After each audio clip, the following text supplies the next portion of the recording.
Assalamualaikum warahmatullahi wabarakatuh. Kawan-kawan, kita bertemu kembali hari ini, Rabu, tanggal 19 Agustus 2020. Hari ini kita akan bahas masalah koalisi aksi menyelamatkan Indonesia yang dilaksanakan kemarin. Sangat disayangkan di negara demokrasi masih ada parlemen jalanan. Ya, memang itulah risikonya demokrasi. Demokrasi adalah suatu sistem yang tidak bagus-bagus amat. Banyak juga kelemahannya. Malah Aristoteles meletakkan demokrasi itu di dalam suatu kepemimpinan negara paling bawah, di urutan ketiga. Menurut Aristoteles, negara itu dipimpin dalam kepemimpinannya ada tiga. Pertama, monarki. Kedua, aristokrasi. Ketiga, demokrasi. Monarki adalah suatu negara yang dipimpin oleh satu orang. Tapi pemimpinnya orangnya arif dan bijaksana. Yang kedua, aristokrasi. Negara dipimpin oleh sekelompok orang yang pintar-pintar. Jadi negara dipimpin oleh sekelompok orang. Yang ketiga, ada demokrasi. Demokrasi adalah negara dipimpin oleh banyak orang. Ada eksekutif di situ dan ada parlemen di situ. Persoalannya bukan sistemnya kalau dalam kepemimpinan suatu negara, tapi orang yang memimpinnya. Ini menurut hipotesa saya. Karena walaupun dia monarki, seperti kepemimpinan Khalifah Umar bin Abdul Aziz, di Khalifah Umar bin Abdul Aziz itu eksekutif di tangan dia, parlemen legislatif di tangan dia, yudikatif di tangan dia. Tapi walaupun dia memimpin sendiri karena dia khalifah, tapi rakyat sejahtera. Begitu juga kepemimpinan Kesultanan Abdul Hamid di Kesultanan Ottoman Turki. Dia memimpin sendiri, eksekutif di dia, legislatif di dia, dan yudikatif di tangan dia. Tapi rakyat sejahtera. Semua sejahtera. Semua agama toleransi jalan di Kesultanan Abdul Hamid II. Jadi persoalannya bukan di soal sistem, tapi di orangnya. Sebagus manapun demokrasi, kalau orangnya tidak bagus, maka demokrasi itu tidak akan bagus, walaupun sistemnya bagus. Nah, itulah yang terjadi di negara kita sekarang. Karena di dalam demokrasi itu, siapa yang kuat itu yang menang. Siapa yang beruang itu yang menang. Jadi, kalau yang menang moralnya tidak bagus, maka akan menghasilkan kepemimpinan yang juga tidak bagus. Makanya kemarin para politisi, para public figure, mereka mengadakan aksi dengan nama koalisi aksi menyelamatkan Indonesia.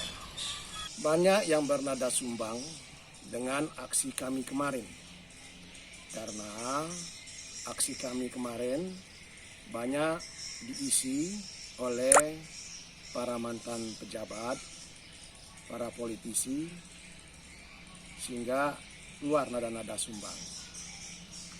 Tapi menurut hemat saya, kita tidak bicara siapa komunikatornya, tapi yang kita bicarakan adalah message-nya, pesannya. Apakah pesan yang mereka sampaikan? Apakah tuntutan yang mereka sampaikan itu benar atau tidak? Itu yang perlu kita analisa. Kalau tidak benar, harusnya kalau saya jadi pemerintah, saya akan jawab. Tuntutan kalian tidak benar, ini tidak benar, 1 tidak benar, 2 tidak benar, 3 tidak benar. Yang benar ini. Atau kalau mengandung sedikit kebenaran, yang benar itu pun harus dijawab. Oke, nomor 45 benar. Kita akan perbaiki. Kita akan jalankan kapal Indonesia ini on the track. Kita akan sampai ke tujuan, yaitu kesejahteraan rakyat yang adil dan makmur. Itu yang harus dijelaskan. Dan yang paling baik lagi adalah, kalau saya jadi pemerintah,